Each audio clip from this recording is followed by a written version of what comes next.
together in one. First, we are here in the area known as the Armory. Well, you might wonder, why does it have the name the Armory? Again, this is one of those names that goes back to the early tours of the 1800s. In this room, we have a really interesting shield. You see my light on the shield there. That was named Ajax's shield.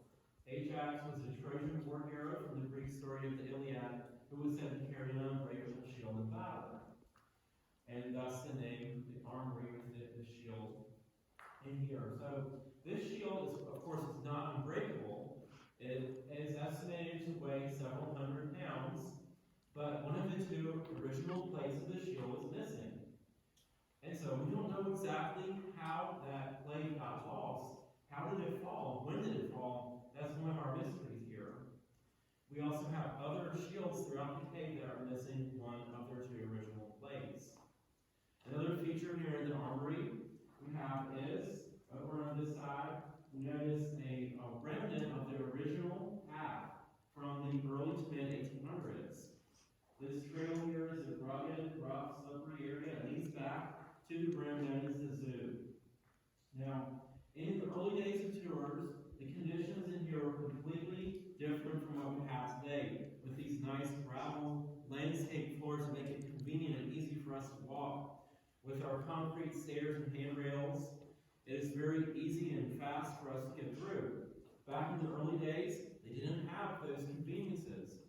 And on top of the lack of electricity, lack of good trails, dangerous slippery spots, the people who came also wore heavy multi-layered clothing, including ladies in their multi-layered dresses. That was quite a challenge.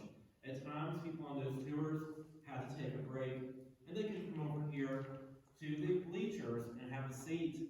We believe that these bleachers were carved out of the clay around 200 years ago by the owners of the cave at the time. Now we move from the Armory to the chapel area, focusing still on the bleachers here. It is believed that these bleachers were also used for events, and those events probably included weddings, drama presentations, and church services. Now let's go on down to the chapel.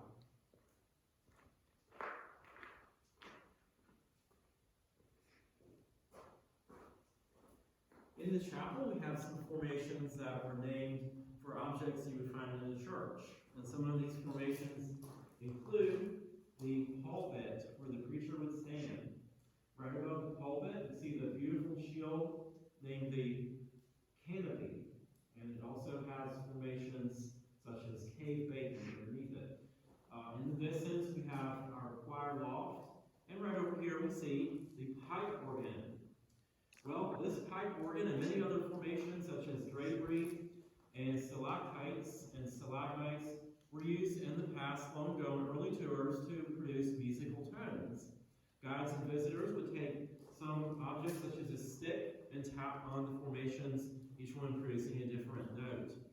That is not something that we offer on our regular walking tours, but this is a demonstration that is part of our adventurous historic trail tour. Now, we also can look over here, and speaking of the Historic Trails Tour, we see a portion of the original path that continues on up over the shelf, the flowstone formations, goes on up behind a pair of shields that descends on a rugged trail into the Grand Ballroom. This is a part of our Historic Trails Tour, going through the area known as the Tambourine Room. That is the area where musical demonstration is done. Thank you for watching. We hope you've enjoyed this video. If you have any comments, please leave them in the box below.